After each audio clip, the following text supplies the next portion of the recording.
This is another episode of the Backstage Sports Podcast. I'm Joe Connor. I'm JT Harker. Boom, I'm here. Well, he's here. I'm here. And today we have a very special guest.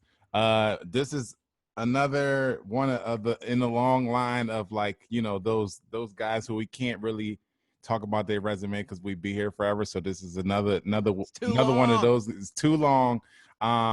This is a phenomenal drummer, a phenomenal musician, a phenomenal producer. You might have seen him from many of his YouTube videos, or seen him on the Tizu playing for one of your favorite artists. His list includes D Smoke, Music Soul Child, Neo, Big Sean, the K-pop group Big Bang. And last but not least, he has recently released his own album, the second one, I believe it is, if I'm not mistaken. Man, you right on top of it, bro. The second album called SD2 Special Delivery 2. Sean Wright, welcome to the show, bro. Oh, brother, man, what a beautiful introduction, bro. Thank you, fam. I mean, it's easy. You make it easy when you got a laundry list of resumes. Yeah. Love, fam, for real. You already know the deal. Yeah, thanks for coming on, man. So, do us a favor. Tell us what's been going on with you and what life been like in the pandemic so far for you.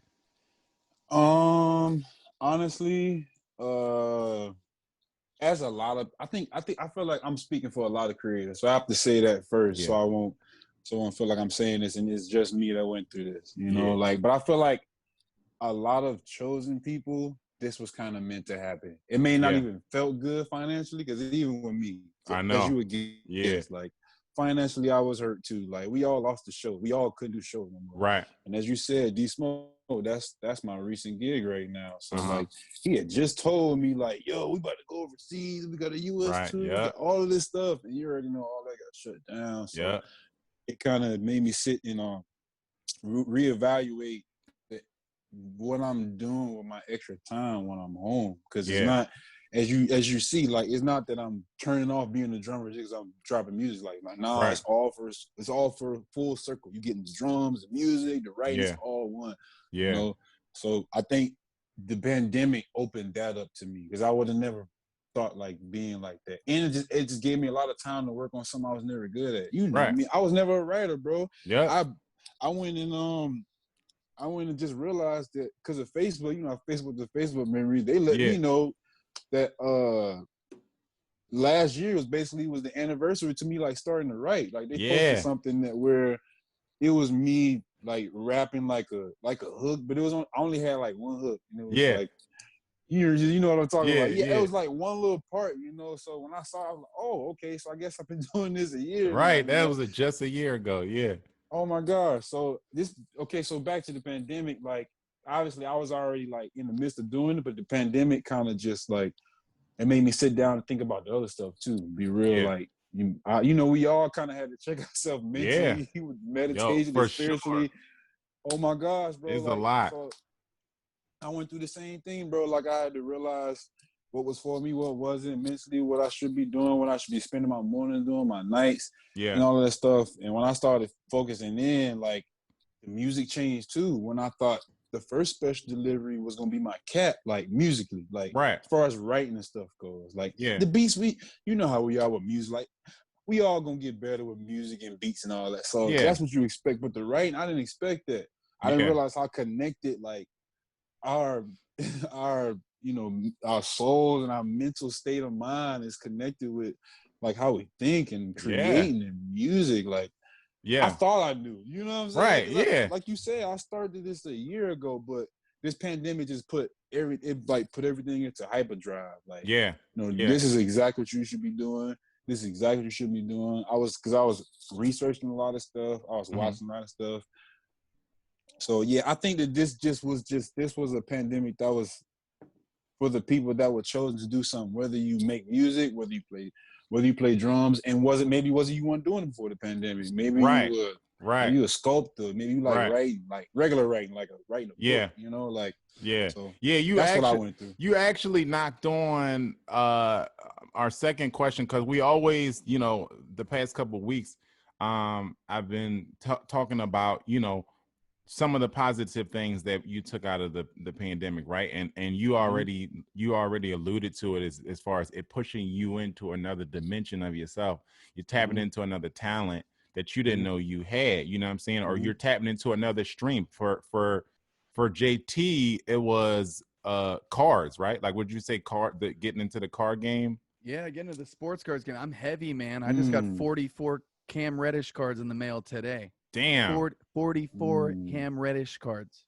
That's nuts. Like a whole book of cards. And also I started a whole new venture today officially with stock trading. Oh wow. Yeah, see. That's another thing that I started to research more when the pandemic happened. Signed up for a group, a stock group that my cousin started to kind of inform us better about those things, you know, because it was always something. But that was just something, you know. You know, the point was that I think it's been a running theme because this is not the first time. This is maybe the fourth, fifth time in a row that we've had a guest on, and they say, you know what, I started doing this, or I started last week. We had Deshaun on.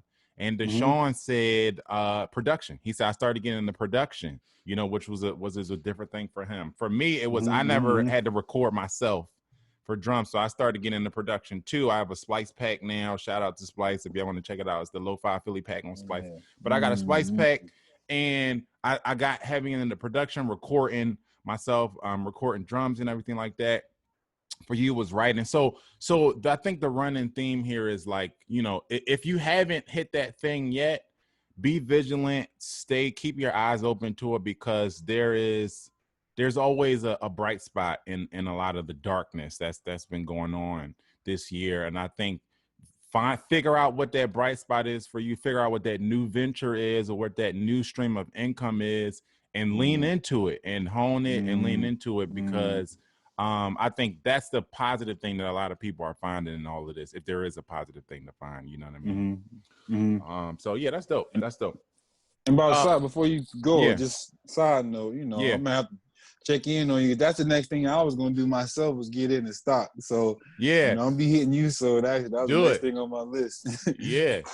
Do it. It's definitely it's about expansion right now. You know what I'm saying? Like, we can't do a lot of these things. I think we all can agree as musicians, we probably wouldn't be doing it if we were, you know, touring or doing spot date gigs, and we wouldn't be doing all of this stuff. And then we probably wouldn't even started this podcast, because the podcast started. Yeah, right. The podcast started because we in the beginning of the shutdown. Exactly. You know what I mean? Exactly. So okay. So let's get into it. It's been a lot of obviously a lot of stuff that's been going on over this past weekend and week, you know, in the world of sports.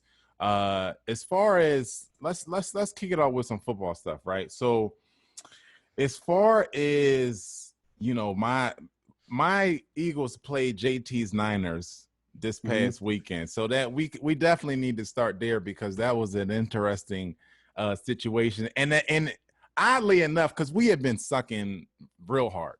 And oddly enough, the whole time I was thinking, like, before the game, I'm like, I got a feeling this is going to be the game we win. We lost every other game that we should have won. This is the game that we should have lost.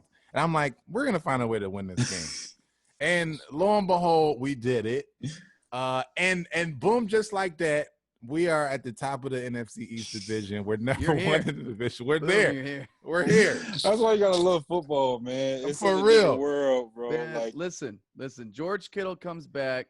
Of course, my best tight end in football, the guy I think is the best tight end in football, comes back, and he's on the other Joe's fantasy team playing me this week. And I'm like, oh, maybe he won't have a huge comeback game. Like, he'll just kind of they'll ease him back into the offense. No, 40, he goes off fantasy points. He goes off, which was the main reason that Joe got his first win and I got my third. Wow. And you know, to pour salt on the wound, I was not watching the game, but I was keeping track of the score. And I thought we had it in the bag, but having Nick Mullins as your backup QB and then having to pull him because he's a bonehead and having to put in I always want to call him Tucker Beathard because that's his brother, country singer. But it's CJ. Is it CJ Beathard? CJ Beathard. Beathard, I can't Beathard. remember, honestly. I think it's Beathard. He's not good. That's the point. Yeah. And He's his not brother's good. music, I'm not going to say anything about. It's great. It's great. Yeah. But yeah, they just found a way to lose the game, and we lost another defensive end. Yeah, another defensive. Actually, end. you know what you mean? We lost another defensive end. Somebody else got injured. Yeah, yep. I don't remember who it was. We've lost Nick Bosa. We lost our other defensive end. We're losing everybody. So we're dying. We're dying before everyone's eyes. Yeah. Well, we are too. We're dying too. Like we're throwing to wide receivers that I've never heard before. The one guy who caught the touchdown, his name is Travis Fulgham. If I'm saying his name right.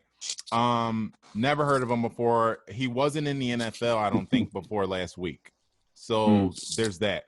But yeah, George Kittle went off. George Kittle had 15 catches, I think it was 15 catches, 183 yards and a touchdown.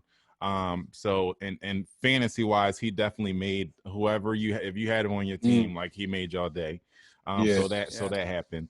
And San Fran is now 2-2, and the Eagles at 1-2-1 are at the top of the worst division in football. And I'll take it. I love it. I was watching the game with some homies, and my boy, who's a Falcons fan, is over here pissed because they've been doing nothing but shit in the bed for forever. And I'm like, that's what I was about to ask you. Yeah, I'm like, we haven't won a game yet, neither have y'all. But if we win today, we're at the top of our division, and that's just, I'll take it. Like, that's the type of division we in now. Here's the thing with the I want to say something real quick about the Cowboys. Oh yeah, I liked Dak Prescott before. Like, I thought he was a good, solid, strong quarterback. Yeah. Now I love Dak Prescott, and I'm gonna say this about the Cowboys: their offense is not why they're losing games. They have possibly the worst defense I've ever seen in my entire life of watching NFL football. It's so I literally just posted bad. a post where I think Pro Football Focus said that they're on pace to be the worst defense in NFL history. They have to be, and I don't even know those numbers. I just have watched them, and then I watch how many points they score and still lose football games. They're scoring insane amount of points. But Dak Prescott threw for like 450 yards and however many times. I mean, like, he's balling out of his mind. He's balling, right? They're playing from behind, so he's got That's the thing. Stupid numbers. That's the thing. So a lot of this is empty calories, because the issue is, now, is their defense bad? Yes. And that's their fault, because they decided to take a wide receiver with the number 17th overall pick in the draft, and everybody was so hype about how many weapons they had on the other side of the team, and they forgot that there's a whole nother side of the game. So that's on them. But at the same time, their offense has issues because their offense doesn't do this damage when it counts. They don't do this when it matters, right? So their offense is constantly putting up all of these yards and coming on strong at the end of games when they're playing from behind, and they keep losing these battles by 2, 3 or 3 points, by 6 or whatever, these close games. You know what I'm saying? Because in the beginning of the game, in the first half, they're not doing much of anything. And so it's always in the second half when Dak is putting up all of these points. So they got to figure that out first, because that's an issue that it's not going to help. Yeah, for sure. But I mean, that offense, though, they've got weapons, and he's playing well. Yeah, he's in the second half, though. And I like that they're figuring it out second half. I mean, that's a sign of a good team. But if they, I mean, I can't remember exactly what their schedule was, but if they had just have a halfway mediocre defense, they're sitting at 3-1 and sitting pretty. But that's what happens, and that's why you see these lopsided teams. Like the Falcons now are bad. They've been battling injury, but they were putting up huge offensive numbers, awful defense. The Ravens got this, and you're seeing a lot of these lopsided teams. Who's the other one? The Packers. Yeah. Amazing offense. Aaron Rodgers is playing just about as well as he ever has. Defense is atrocious. Yeah. And if they don't shore that up, they're not going to make a very – Seahawks. The Seahawks are incredibly offensively. Russell Wilson looks like an MVP this year. and the defense can't stop. You know, they can't stop a freaking JV flag football team. Well, let's go there because the MVP race is kind of tightening up with Aaron Rodgers and his performance yesterday. He's been balling out. And like you said, even on a team where he doesn't have a great defense, they've been solid. But, you know, Russell Wilson was the MVP favorite for the past couple weeks. So it's kind of been a situation between people, you know, we're talking Russell, talking Mahomes. But Aaron Rodgers is coming. I mean, they're undefeated. You know, the Seahawks are undefeated, and so are the Chiefs. But right now, Aaron Rodgers is like, you know, actually coming on and making a case for MVP. I think right now he's third in MVP odds, like an official like betting MVP odds. Yeah, he's looking like to me. He's looking like I made a reference to LeBron to me because I've said this before. But I've said that before too. Now, right? Yeah. But like he's making more of a case now. Like this year, he looked like LeBron the year that Kyrie left, right? Yeah. It took all of them to. I mean, it ain't no finals or nothing. But I'm just saying, just that team and what he's doing with his team. You know, like on a solo tip. You know what I mean? Like he doesn't really have a lot of firepower on the offensive side, and on the defensive side, they're, you know, pretty average. You know, they're not great, and he's got them undefeated, and he's looking like vintage Aaron Rodgers. You know what I mean? So, where do you see it going as far as the MVP race? Like, where do you? Because, like I said, all three of these guys are on undefeated teams right now. Before you go there, and let's address this after we get through this MVP talk. But speaking of vintage, what'd you think of your boy Tom Brady on Sunday? Man, I was like, go ahead, Sean. First. Go ahead, Sean. See, now I see what you're talking about. This old stupid. Yeah. I see it. Now you're talking about this old stupid. Well, no, I wasn't gonna say much. You can pick it right up. I was just gonna say that, like, I wasn't shocked because I knew he was gonna do good this year. Like, I think he got that. I think he got the age LeBron factor to where, like, he's gonna retire when he says he's ready. Like, because he clearly shows every year that he can hang. Like, he may not be what he used to be, but he can hang. But this year, it's like, how can you say he's not what he used to be? Like, what is he? Look what he's doing right now. You know, it's just cool to see what he's doing. My thing with Tom is he doesn't look like you know, the Tom Brady, like you said, we compare it to like the LeBron situation, right? Like, Brian looks like he playing like, you know, I can't tell if Brian is 35 or 25 at most times that you're watching him play. Like, you don't watch him and go, oh yeah, he's done. Like, he looks fit, you know. With Tom, I have those moments. Like, you know, he already threw like how many pick sixes in 4 games? Like 2 or 3, which is unlike him. You know what I'm saying? The turnovers and stuff, like that's unlike him. But what you're seeing is, what should be expected is that they're getting through weeks where they had no preseason. That too. Yeah, that's a factor for sure. So now the guys are understanding the offense, and him and Arians are coming together. It was nice to see. And actually, and let me say something else about that team. I know we got off topic, but Mike Evans, I have never paid much attention to him other than the numbers, and I've had him on my fantasy teams. Obviously, he's great, but he's a stud him this year because he got hurt in the first quarter, and I thought he was done for the game. He was in the locker room. Yeah, I did too. He's been stressing me out because I got Mike Evans in a couple leagues, and he's stressing me out. He should not have been out on the field, but that dude he was pissed when the injury happened because all he wants to do is be out there trying to help them win games. Yeah. And if he wouldn't have been out there, they wouldn't have won that game. Yeah. He was getting open on guys limping on the field. He hasn't been 100% all year, and he hasn't been 100% all year. He's a beast. He's an absolute beast. He's a stud. He's the type of dude that you need on your team to win a championship because most guys wouldn't have been back out there. Yeah. Yeah, he's been, especially as far as fantasy goes, like he's been pretty solid other than that first week. But the thing with him is he hasn't been healthy all year. So every week you're like, should I start him? Should I, it's like this Russian roulette thing. I mean, he's been coming through. I think he had 25 and most PPR leagues around 20, 25 points. Yeah. Well, it's tougher now because Brady does spread it around like he does. Yeah. You know what I mean? So even though that 2 touchdown week Evans had last week was 2 yards. Yeah. He had 2 1-yard touchdowns. And he only had 14 points. In our league, I think it was our league, he only had 14 points. Yeah. And the other thing is O.J. Howard, who we've talked about before, who has not lived up to potential, was now looking like a Pro Bowl tight end with Tom Brady throwing to him, and now he's hurt. Now he's out. Yeah, he's on IR. But that's the thing. They still have depth. They had depth, and that's the thing that they're going to be all right because they have depth even with if Chris Godwin is out or Evan is out, the guys Scotty Miller has been like stepping up and little Scotty has been stepping up and balling. He's like a Cooper Kupp. He reminds me of Cooper Kupp a little bit because he's small and white and fast. Exactly. He's very racist. Yeah.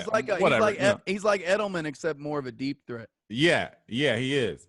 So I think they're going to be fine because they have depth there. Gronk hasn't really been the Gronk that people expected him to be, and that's the right. I said early on before people started drafting, I was like, I would stay away from Gronk because this guy's been out of football for forever, and people just thought he was going to come back in and be Gronk from 2015. Yeah, that wasn't realistic. But he's their main blocking tight end, which is why they brought him in. You know what I mean? And he'll. Well, he's gonna get time to show up. I mean, now is if you have Gronk, it's like okay, now's the time for him to show up. So with OJ Howard going to be out for a couple weeks.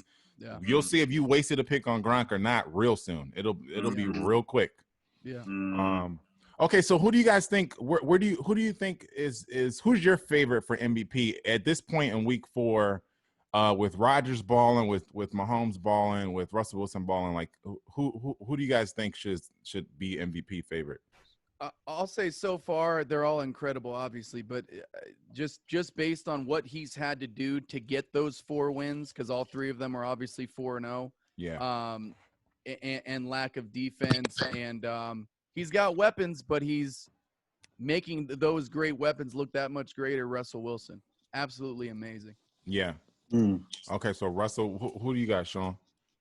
I'm gonna be real, man. I kind of got the Stephen A. bone with this because I'm personally like I'm a huge fan of Aaron. Like y'all said, yeah, I am too. Got you know what I'm saying? They all got undefeated records, but I just personally think just the way he plays the game, I think he's a bad.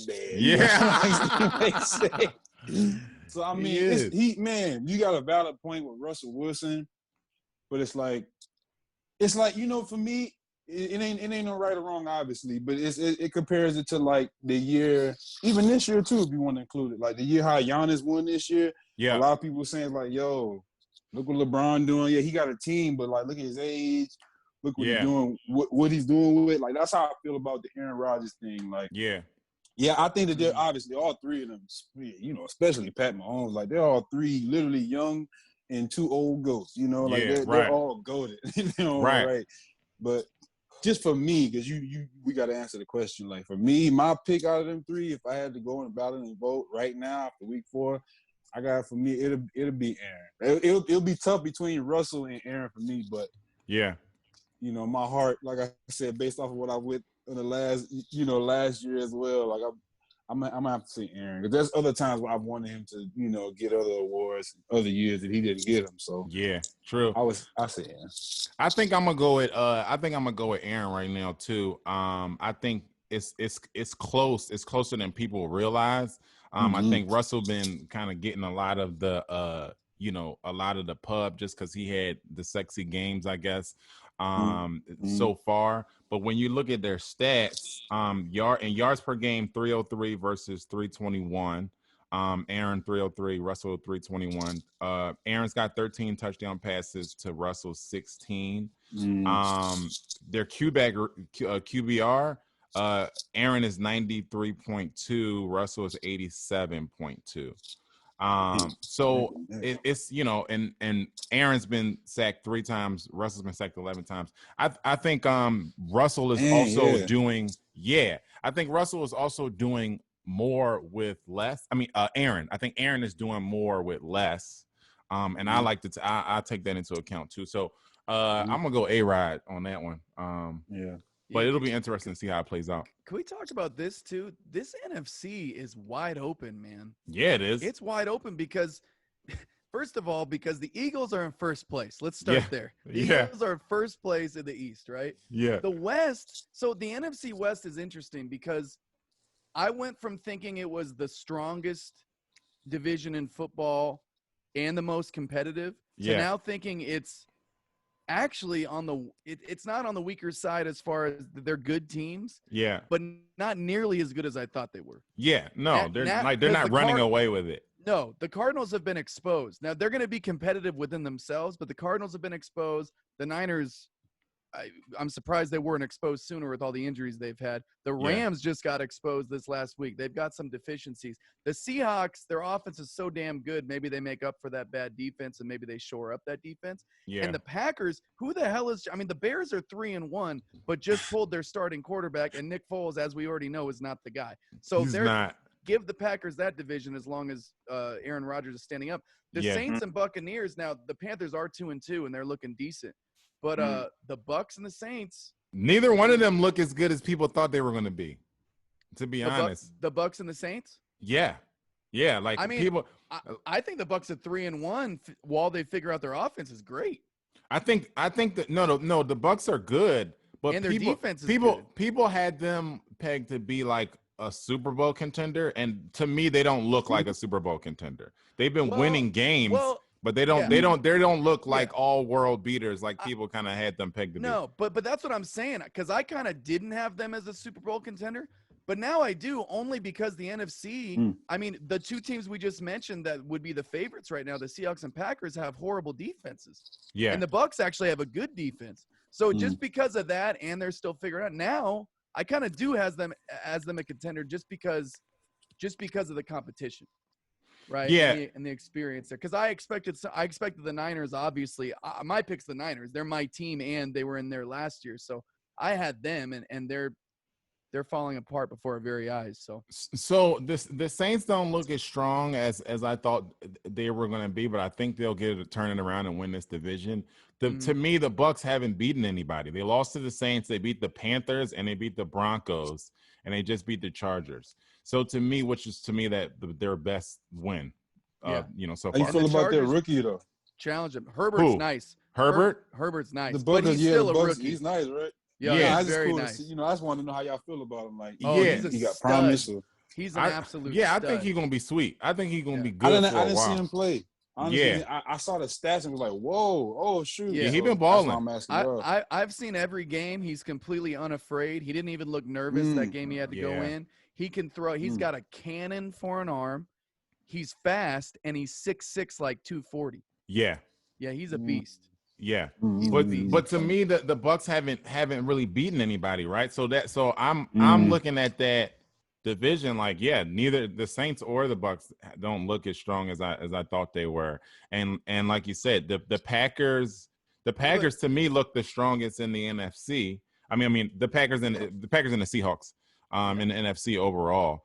The Rams are 3-1, and they don't look great either, and their wins aren't really nothing to write home about either. Man, they're nice, but like they're getting exposed. Like, they're just not. They don't have it to be a Super Bowl contender. They're good. They're good, and they've got a good defense, and their offense is good, but it's just not. And I think the difference, obviously, there is you've got Jared Goff, who's good. But then another team has Russell Wilson, and another team has Aaron Rodgers, and another team has Tom Brady, and another team has Drew Brees, and I'll take any of those guys over Goff. And I like Goff, but I'll take any of them. I'll take Kyler Murray right now over Jared Goff. Yeah, and again, two of the Rams' wins came against the Cowboys and the Giants. You know what I mean? So it's like and the Eagles. They struggled in all those games against the Giants. Yeah, they beat the Cowboys by 3 points. They beat the Giants. They barely beat the Giants, and they beat the Eagles. So all three NFC East teams that aren't great teams. So they're another team that's like we'll see when they actually play some good teams.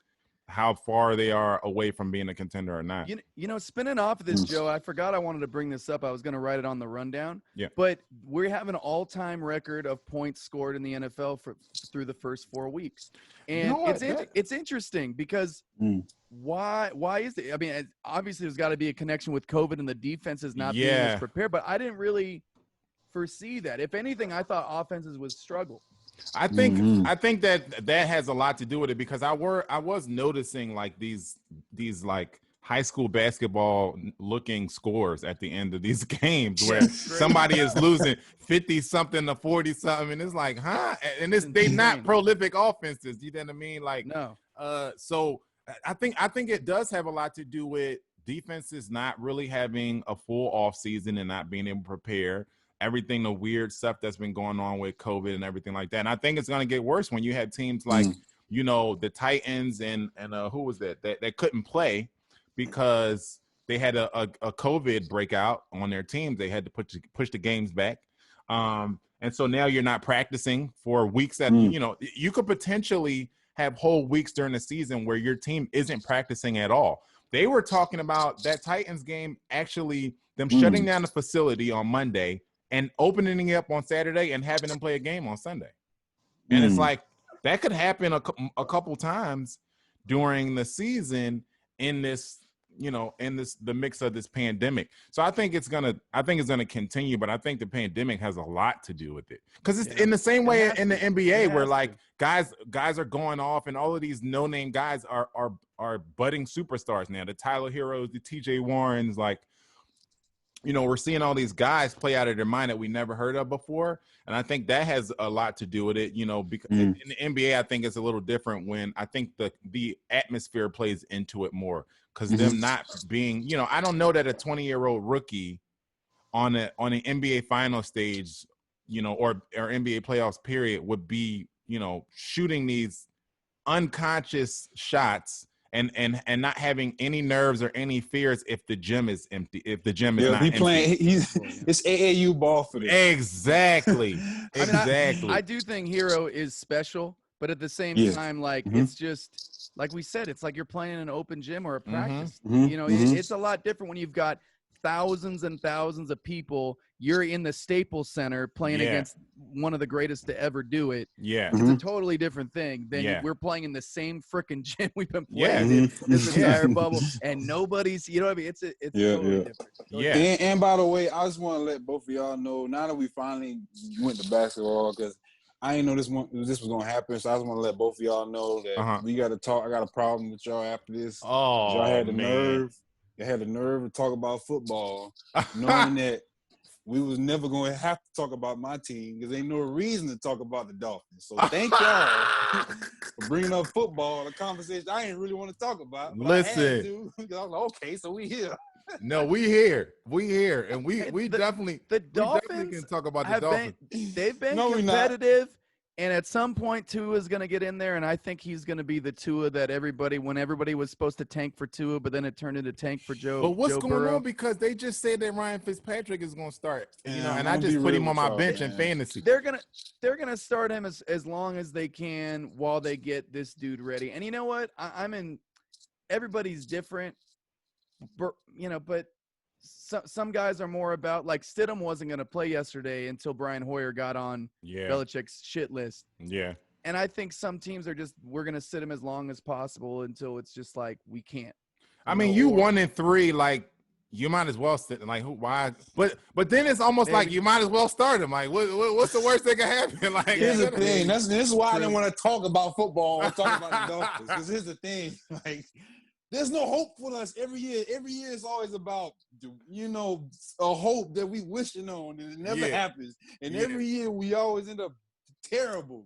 He's upset about this. He's very upset. Man, listen, you gotta understand.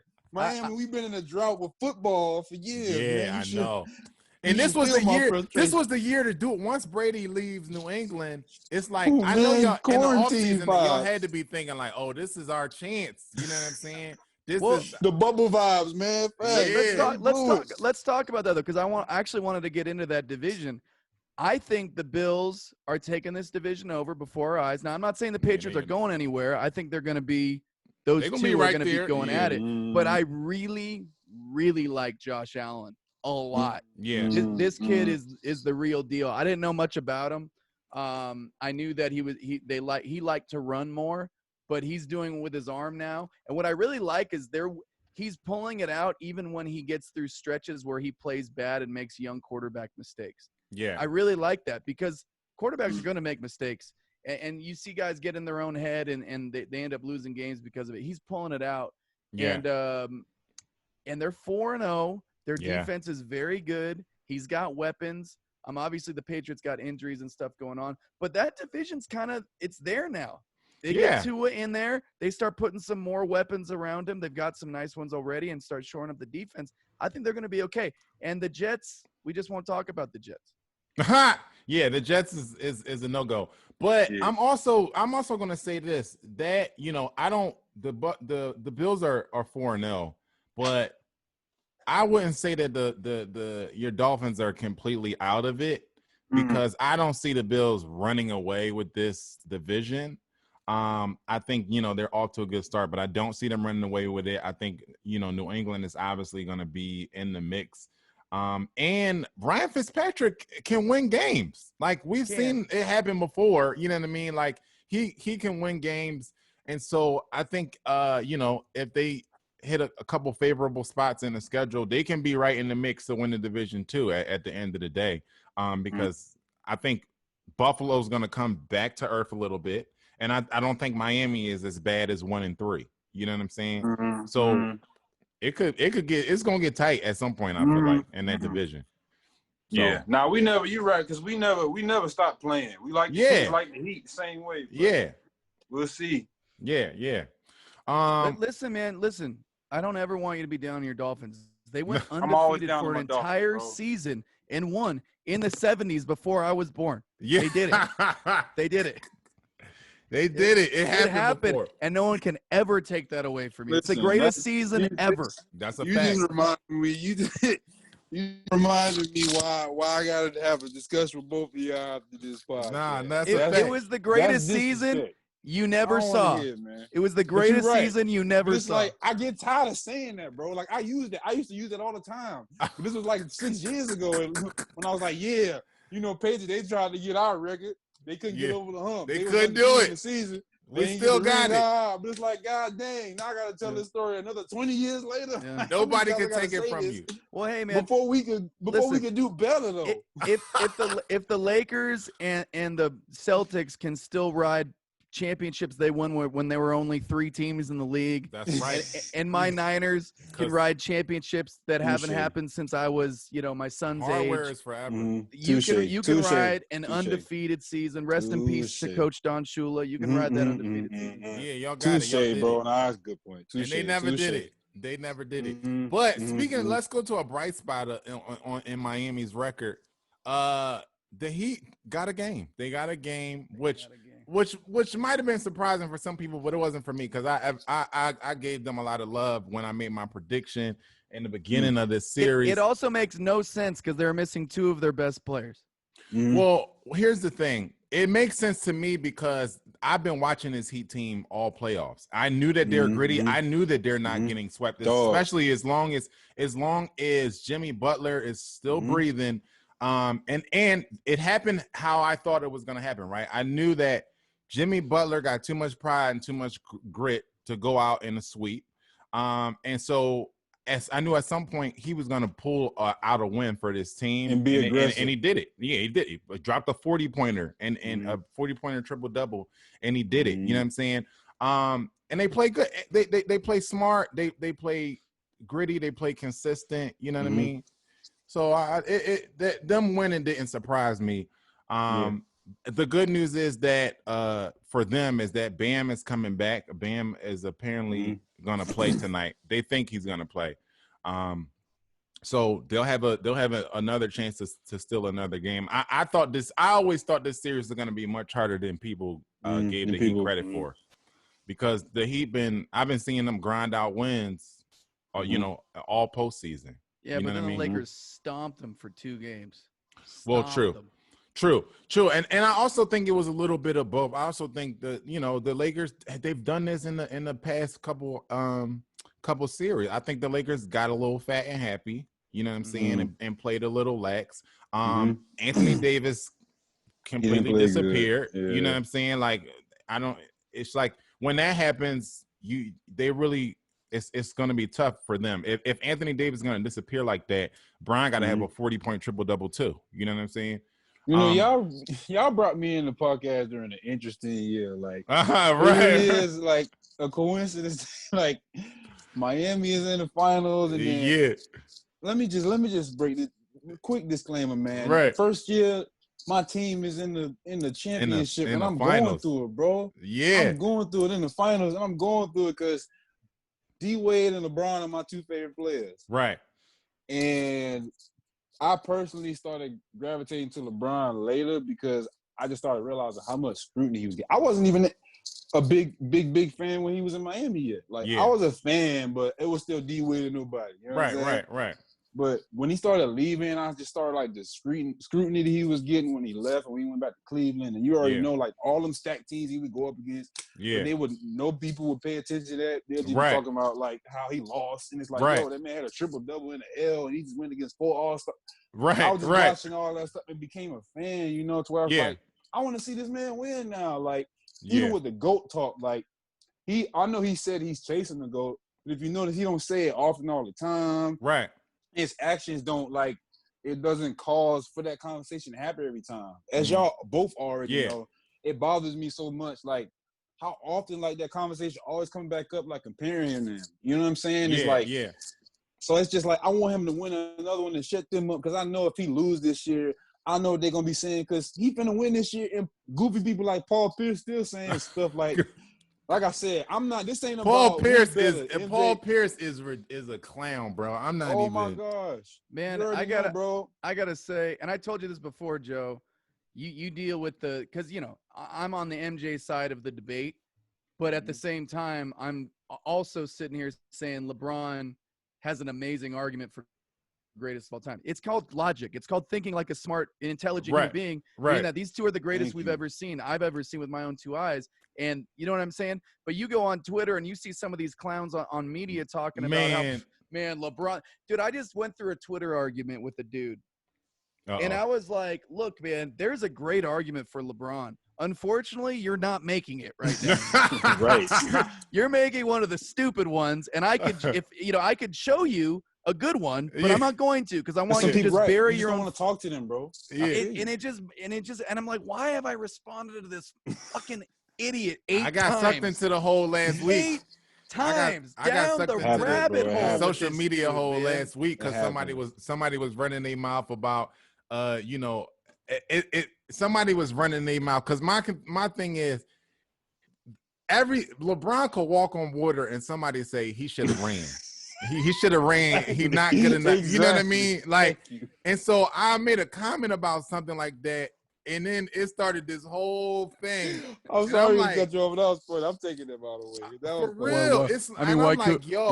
Why couldn't he run? I don't get it. Why didn't he just run? I'm like, yo, we can argue about the GOAT conversation and all that other thing, but some of y'all on Facebook and Twitter, it doesn't matter what he does. Y'all will criticize. Somebody said the LeBron haters is so mad now. They to the point where they waiting to pounce on him if he doesn't win Finals MVP. Like it's like they're gonna start calling him trash. Facts. If he wins a 4th championship. Facts. Now they licking their chops like they just hoping he don't win Finals MVP. And it's like, yo, like it's they didn't want him to get there at first. Now it's getting I hope he don't get Finals ridiculous. MVP. It's getting ridiculous. Like some of the trolling that be going on between the two situations.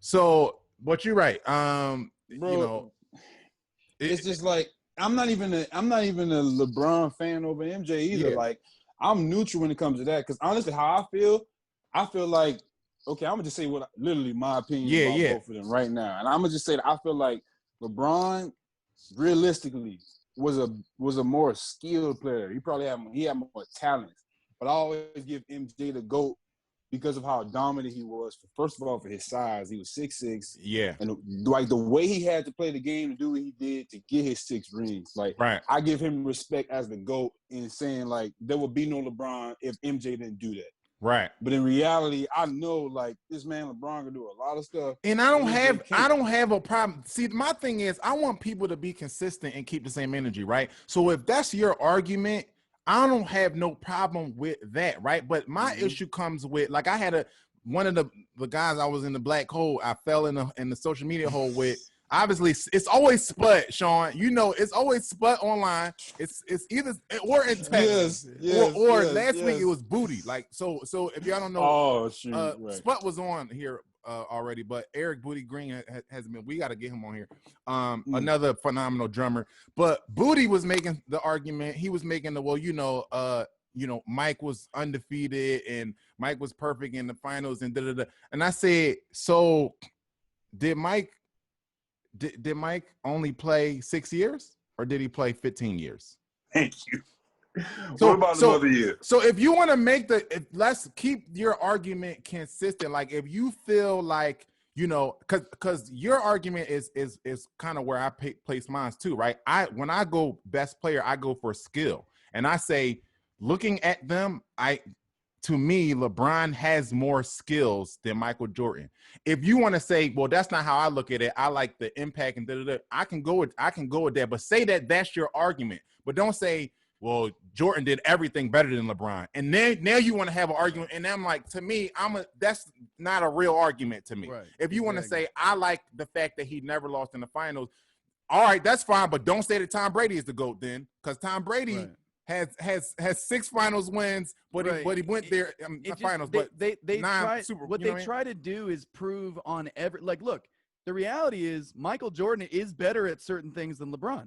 Yes. And the reality is LeBron is better. That's why there's an argument, because they're better and they're not. It's not Kobe MJ where it's like, damn, they're so close on everything. LeBron's clearly better at certain things and vice versa.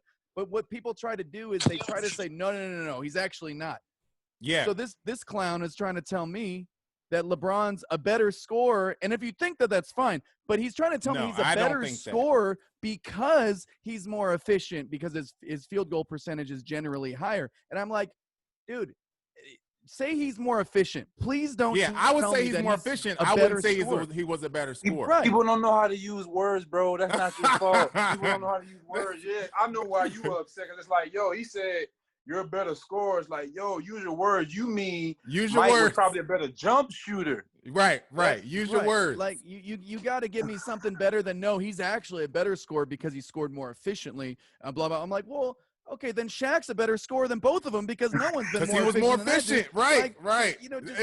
Right. That's my thing. Like, words matter, y'all. When we have these arguments, like, words matter. Like, say what y'all mean. Like, don't use the word perfect and stop telling me Jordan was perfect, because he wasn't. So stop. We can argue stuff, but words matter. That's all. He had a perfect career. That's not, don't get it. But even the perfection, like, what makes both of those guys incredible is the fact that they weren't perfect, because we saw both of them go through struggles to figure this thing out. And Doc Rivers, I'd never seen this interview he had. This is from years ago, but he had a great one. And I think this is when LeBron was still maybe even in Miami. Maybe he was back in Cleveland at this point, and you've probably seen it, Joe. But he was saying Michael Jordan kind of came in with expectations, but not LeBron expectations, right? So no, and for whatever expectations he had, he wasn't the number 1 pick. So no one ever had an expectation that he could possibly be a top 10 greatest of all time, let alone the greatest of all time. Right. LeBron came in with almost the expectation that it should be you and Michael. Yes. You know, like from high school.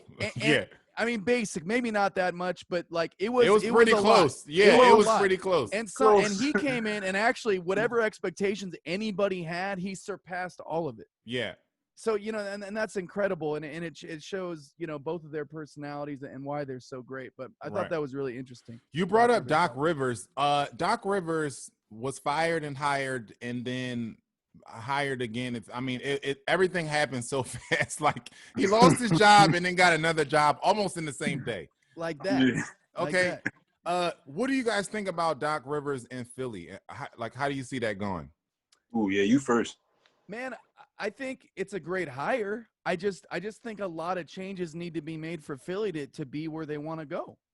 So there's already talk. I mean, I think he's a very, very good coach. I mean, I don't think anyone that's out there you're going to find a better coach. Yeah. He knows how to get it done. He knows how to do it. He knows how to deal with young players and older experienced players. I just think they're talking about him wanting to get rid of Ben Simmons, which I completely agree with. I did see that. I saw that today. And why not? I don't know. And this shows that, and you and I, how many times I've had this conversation. If you know the game and you know how play, because like we talk about Giannis's jump shot, but he clearly used to be a phenomenal jump shooter. So it's there. Ben Simmons has never been good, and by all accounts isn't trying to get better. So you can't have that guy being one of the top guys on your team. So those are the types of things that need to get fixed for them to be there. But keeping Embiid and getting rid of Simmons is probably the first step. So here's the rumor, if you haven't heard it. Their rumor is that Doc Rivers behind the scenes with the front office is thinking about trading Ben Simmons to somebody for the top pick, for whoever has top 2 picks or whatever, and possibly trying to get not Lonzo Ball, the other Ball brother, Melo Ball, possibly trying to get Melo Ball to Philly. That sounds Whoa. That sounds like because the Warriors have been in that because they got the number 2 pick. Who has number 1 pick? The number 1 pick is the I don't remember. Timberwolves. I thought it was I thought it could have been the Timberwolves. It's the Timberwolves, and they're saying because I want the Warriors to get Anthony Edwards, but they're saying that, and I didn't think it was going to happen, but they're saying the Timberwolves like Melo, or they're going to make a deal with somebody to get somebody else. Yeah, so I can see that. I can see what they're doing either. The Timberwolves don't know what they're doing. I was just about to say, so I can see the Timberwolves, possibly making a trade and trading that pick to Philly for Ben Simmons, and then Philly going for. Let's do that. Let's get Ben Simmons and Karl Anthony Towns together. Two major underachievers. Let's just put them together. They would do it so fast in Minnesota. They would do it so fast. Speaking of underachiever, that actually went right into my answer to answer that question. Like, I feel like if it happens, if he leave, he leave. But whether he leave or he doesn't, I just feel like they knew what they was doing when they immediately got Doc Rivers. Because I feel like he's gonna, even if they stay, I feel like he's gonna demand, them to stop playing around. Out. Exactly. Stop shooting as many threes. Start going, being a man amongst boys. Not all the time, like being a 3-point center is a part of the league today, but just being more dominant. I think he's gonna force him to be more dominant, and I think he would make Ben Simmons work on his jump shot more. Right. I think he would try to fix the problems that he probably seen from a distance. I think that he would try to come in there and try to fix them. I don't know if they will be fixed now, but I think that would be his attempt. Yeah, I think he can. I think Doc Rivers can definitely go in there and get a couple more wins out of them just off the strength of focus and seriousness. And I think they lack a discipline that I think Doc Rivers can bring to them and improve them by 10 or so games, if not more, right? But I just think with this Sixers team, personnel-wise, that they're not built to win a championship. So I can see Doc Rivers improving them, but until they figure out the Ben Simmons and Embiid thing doesn't work to me, and it's not going to work. Partly because you have a point guard who is not an offensive threat in reality, and on that team you need one, right? Because of Ben, just because of their dynamic together, because of Embiid being there. So you got to make a decision. Are you going to keep Embiid? Or are you going to keep Ben? Because to me, together they don't work. I think that team had a lot more promise to me when they had Jimmy Butler, because Jimmy Butler actually brought a closer to that team. He brought that more defense, that defensive mindset, the seriousness to it, the discipline he brought to it. He was the grown up in the room to me. And I think that they need that. I also don't like that they shipped all their shooters out of the door. And so the team is built around two guys who aren't great shooters. You know what I mean? JJ Redick was on the All the Smoke podcast. He's the latest guest. I listened to the other day, and he's a nice guy, but he was like, man, they never should have. They shouldn't have traded me. He was right. We had such a good thing, and they got rid of their shooting. They got rid of me. They got rid of veterans that you need that aren't going to check the young guys. And there's just a right way to do things in this league, and there's a wrong way. You went through the process. Yeah. And guess what? The process kind of worked. Yeah. And then you blew up everything after the process. And for what? And for what? You know what I mean? Like the Jimmy Butler thing was out of their hands. I give it to him because he was a free agent. And the problem is, and JT, I think you brought this up, put on the rundown. Jimmy Butler didn't want to be there with Ben Simmons and Embiid. You know what I mean? And so was it Embiid? I don't remember. I remember you. I remember you saying something about him. I think he said specifically that. No. What he said was Ben Simmons didn't want to put in or whatever. He didn't want to do what me and Embiid did want to do. Oh, okay, yeah. So I think it was that because I think Embiid. It was Ben. I like Embiid. I like Embiid annoying. too. I think he's annoying, but I think he's a baller. I think he's a good piece that can win a championship. But I think Embiid is suffering through the same things that Dwight Howard did early in his career, where he has all the talent, but he needs to be around somebody that can pull that level of focus out of him and serious out of him when it needs to change his game. Dwight Howard was the class clown in the room throughout his whole career, and I think he underachieved. And then he got around LeBron James, and all of a sudden he's starting in a finals game. And in his, I don't know what season, it got to be 15, 16 season for him as well.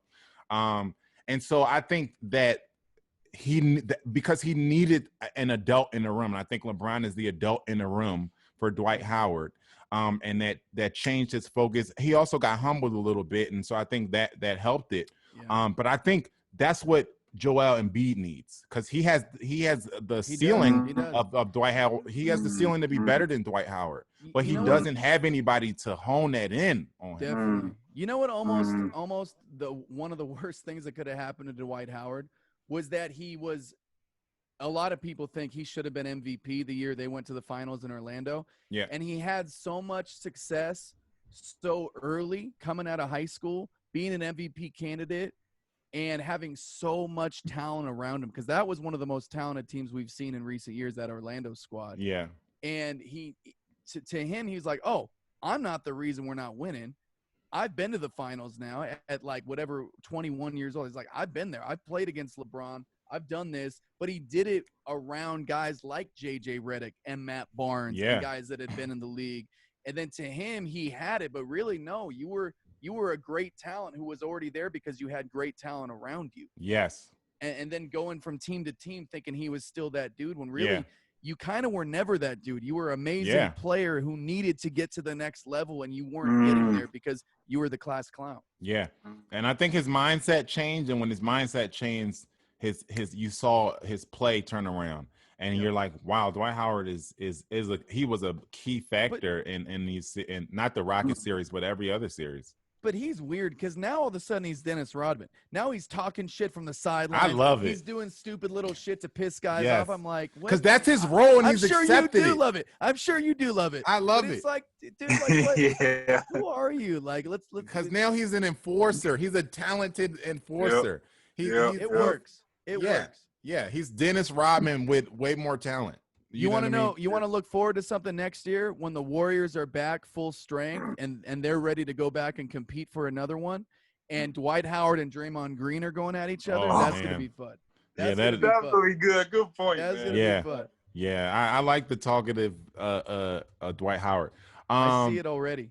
Okay, so I don't know if you guys heard or saw this yet, but we have to bring this up before we get to the close here. Oh, God. So Kyrie Irving was on Kevin Durant's podcast, and they were talking, two highly intelligent human beings, having a highly intelligent conversation, there were bound to be gems to come out of that conversation. And many gems came. Lots of gems came. So in the conversation, they were talking about their coaching situation. And they got on the subject of what they needed, as far as coaching. I don't know how the question was posed. But Kyrie says, and here's if you're not watching, we have a graphic app that says, Kyrie's exact quote, "I don't really see us having a coach. KD could be a coach. I could be a coach." And if you actually heard the audio, which I did, Kevin Durant follows that up by saying, yeah, that's right. Like, their assistant, I forget his name, but he said so-and-so could be the coach one day. Like, KD was like, it can be a collective effort. Like, we all can do this, right? I just want to say that's one of the dumbest things that I've heard come out of Kyrie's mouth since the flat earth stuff. This might be dumber than the flat earth stuff. Like, and so it is dumber than the flat earth stuff. But like Kevin Durant and Joe and I had this conversation before this quote even came out, that having KD and Kyrie, being that they've been there before, and Kyrie is a point guard, he can direct the floor, and KD can be a coach on the floor for sure. Like, that's it. It might be true, but it's not about if it's true or not. Don't say stupid shit. Right. Because Steve Nash, who's a nice guy and confident in his abilities, and I'm sure read it and just laughed it off, but I guarantee he felt a little bit about it because he had to. It's disrespectful. Why would you say that, disrespecting your new guy? It's so disrespectful. He's on a roll, man. And also, if you're LeBron James and you say that, it comes up in the media, but it's kind of like everyone knows that's true. Even if you're KD and you say that, at least you've seen it. You've seen KD can do that. But Kyrie, shut the fuck up, because no one's ever seen you do it. You've never won without LeBron. You've never done anything without LeBron. So anything. And no one looks at you like that. It doesn't matter how you look at yourself. You see yourself apparently as a coach on a flat earth. As a genius. No one else sees it that way. Y'all went straight to what I wanted to ask y'all about too. You went to that, and I wanted to know about the other thing because Kyrie been on the road like the last couple of weeks. I don't know what he on. I don't need that. And then, like, honestly, like your point about that is the same point that you can relate to what he said about LeBron as well. Like, it wasn't about it wasn't the fact that if it wasn't true, if be like you for all the people that's watching. Nah, but basically LeBron, it was the podcast, and they was asking like, what they asking like, who do you trust? Like, they trust taking the last shot? They say like who takes the last shot on this team, and he was like, well, this is the first time that I've been on a team where I feel like somebody else can take the last shot. I feel like KD can take a last shot too. You see what I'm saying? Like, it's the same. Also dumb. Like, bro, like, it's dumb because it's like, yo, we get where you were trying to go with it. Basically, trying to say, like, yo, I get it. You're supposed to have, first of all, the ultimate confidence. Like, I get it, like, number one option. But then on top of that, like, context clues, my guy. Like, once again, it's like the Jordan with the jump shot thing. Like, I get what you're trying to say. Like, you and KD shoot similar shots. Like, if y'all got similar ranges, y'all are snipers. So that's really what he wanted to say. But like, say that. Don't say that. What you did and then say that basically LeBron can't get a bucket because you basically presented it as just getting a bucket, not scoring from 35 feet. You said getting a bucket. Then you got mad. Then you got mad that the media reported it. And then he goes on IG Live and I just can't believe why somebody always trying to put us against it. Come on, man. Why are we doing this? When you say something stupid, like, because another way of saying that would be great is be like, man, I'm so confident. Like, I can make big shots. I've proven it. We know we've got another guy that can make big shots, and no one ever says anything about that quote. And everyone agrees with you. Right? But no. This is the first time in my career that I've played with another guy that can make big shots. And do this. Wait a minute. I wasn't talking about LeBron. I never said his name. Like, I would never. Come on, but man. Guess what? But he's so damn smart. And then LeBron gave him the same credit that he couldn't give him. Remember, they asked LeBron, "Is AD your freaking best teammate?" Yeah. And he answered it and said, "Well, AD could do some things that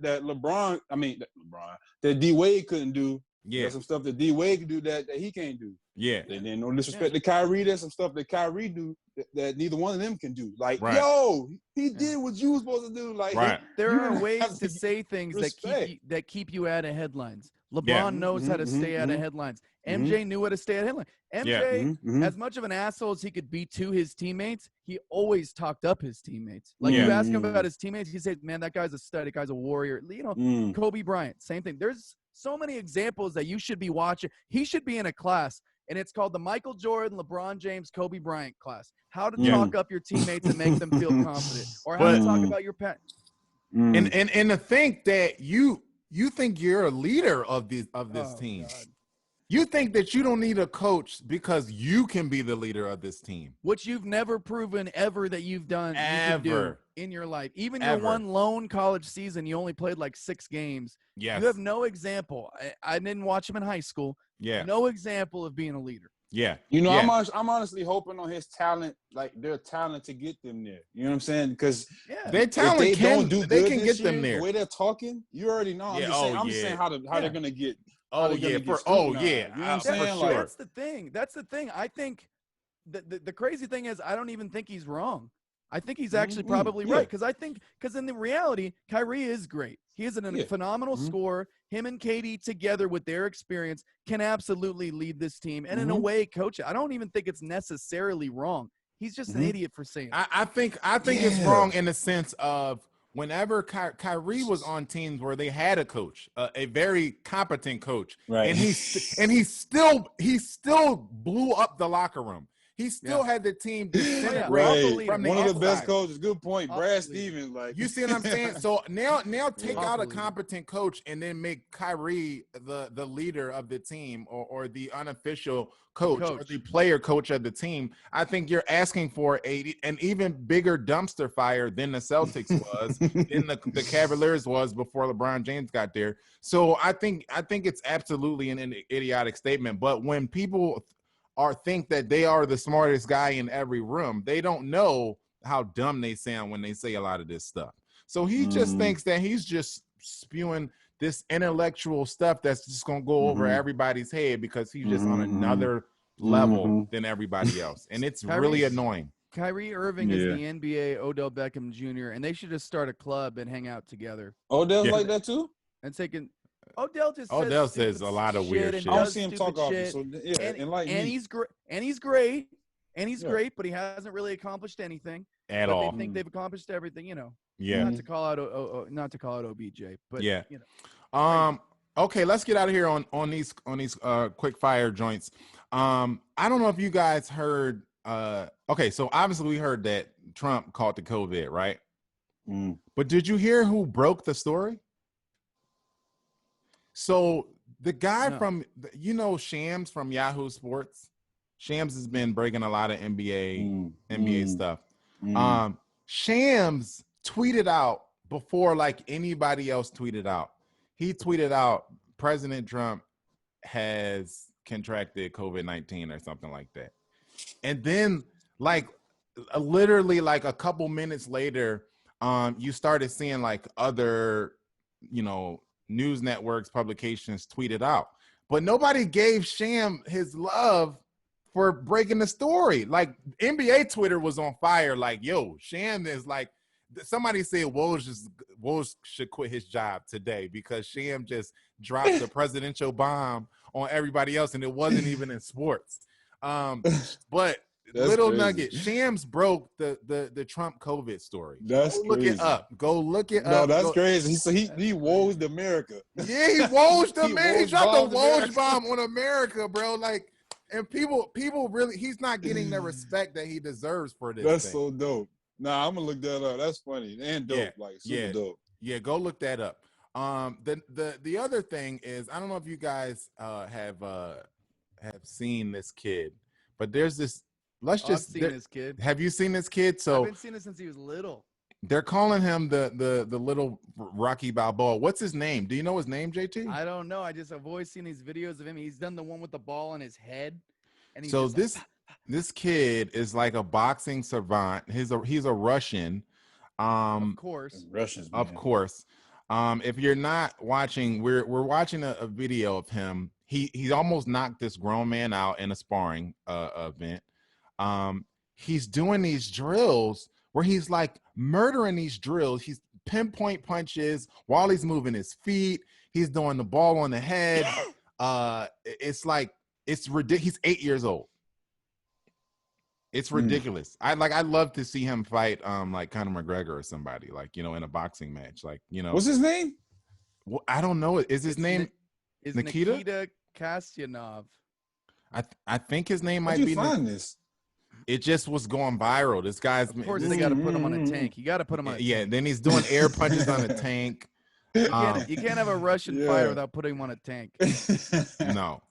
But he's ridiculous, this kid. I don't know if they have like an 8 and up you know, boxing league, but he should be in it because he's gonna be fire.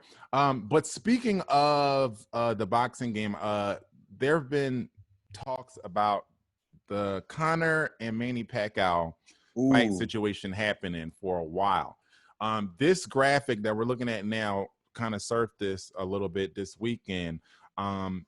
There's a rumor that this fight is in the works to happen in January of 2021 in Dubai.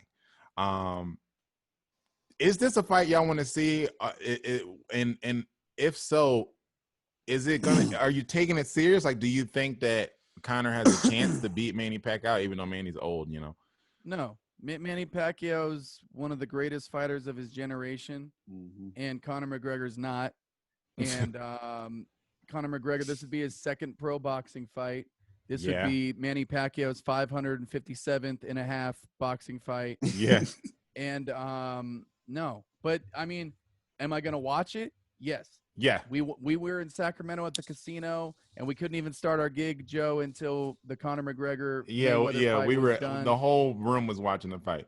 McGregor is going to talk all sorts of shit, and he's going to make fun of little Manny Pacquiao and talk about how he's a midget and talk about how he doesn't speak good English, and he's going to say all these insulting things about his kids, and then he's going to get his ass kicked in this boxing match, but he's going to make a fuck ton of money. He's going to make $100 million from it. He has to. Which is what it's all about, right? We don't do this podcast for fun. We do it because we get paid so much money. Exactly. And that's exactly what's going on here. Lots of money. Bro, I'm going to be real. Like, I think, but you just explained to me why I'm interested in it, but not as interested. Like, I'm going to watch it.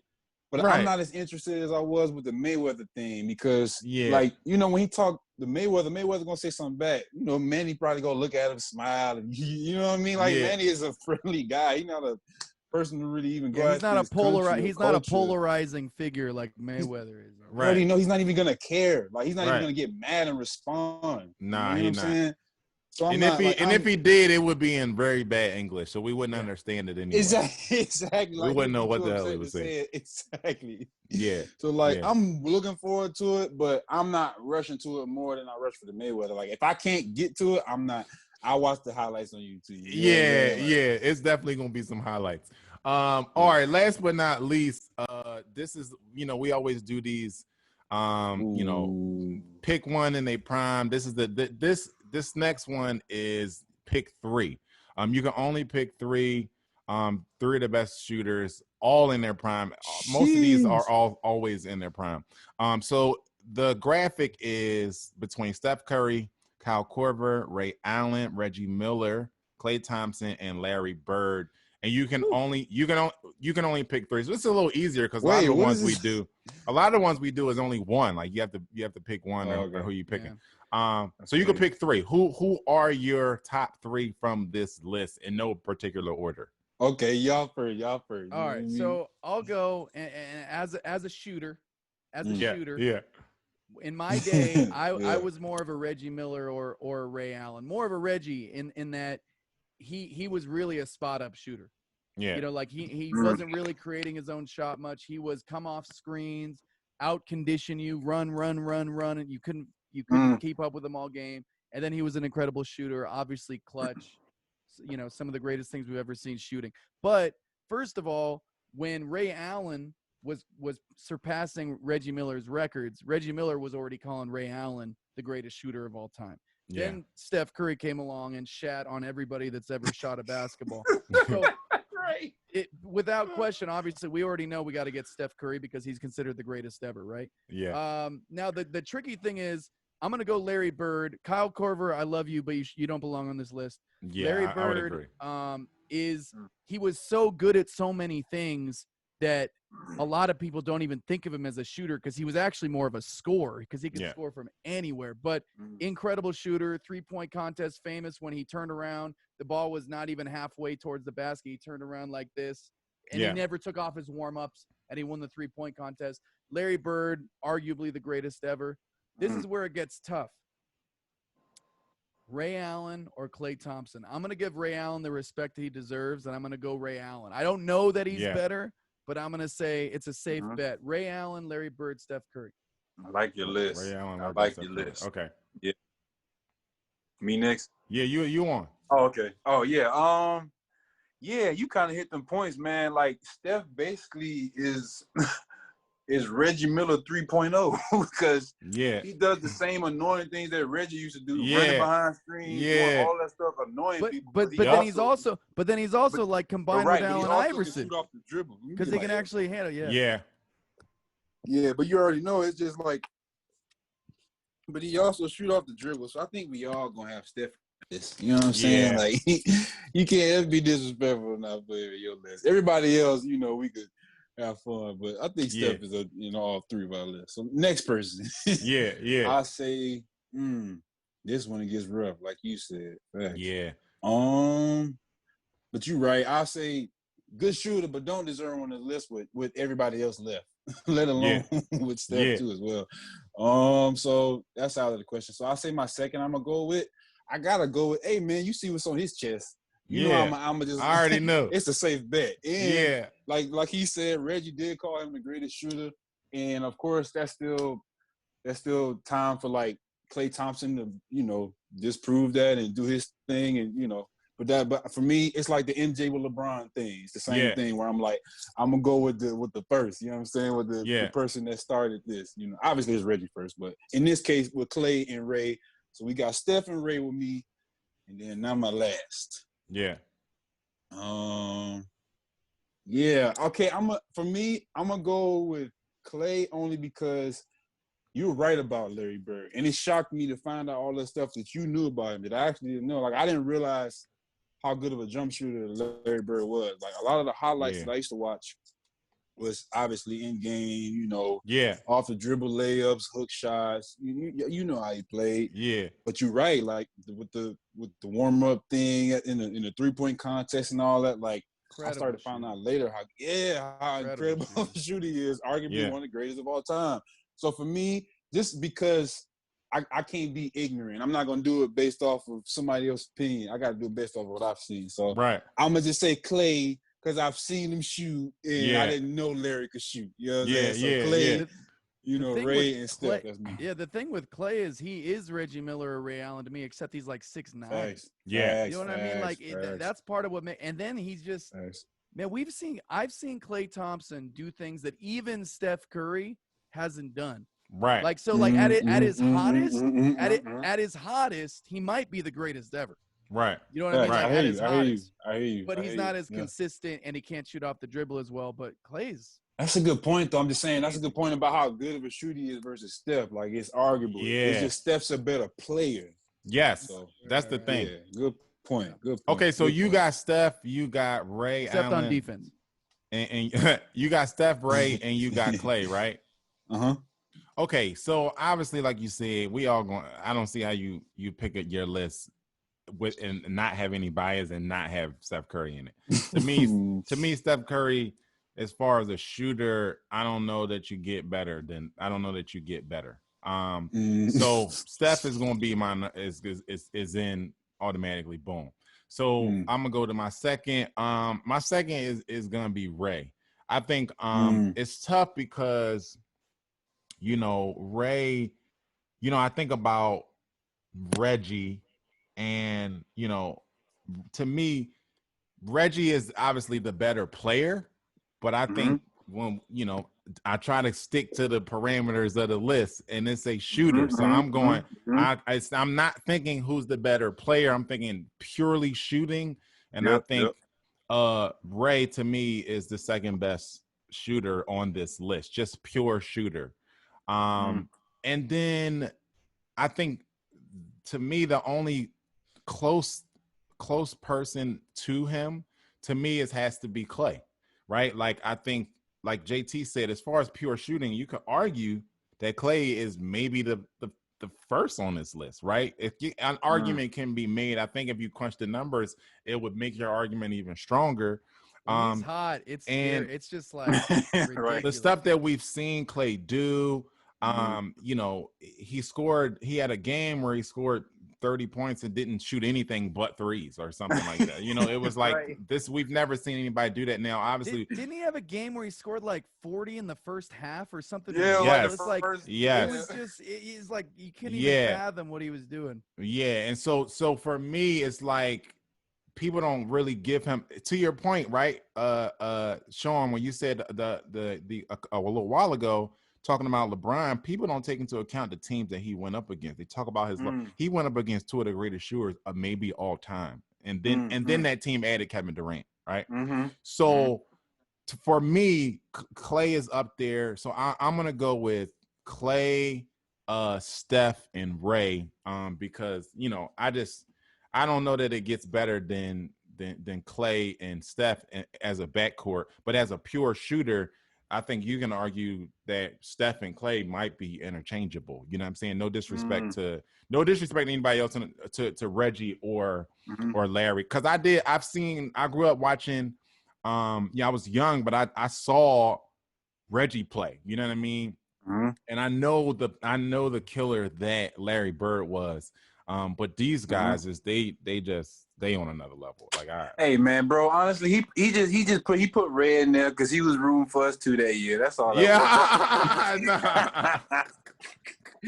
saw Ray hit that same shot that we both was happy about. Ray is automatic, boy. Ray will hit you some big one. I mean, they all can hit big shots, but Ray quick too. The series saver. You know that one in the corner. And the thing about Ray is one of the quickest shooters that I've seen almost since Reggie.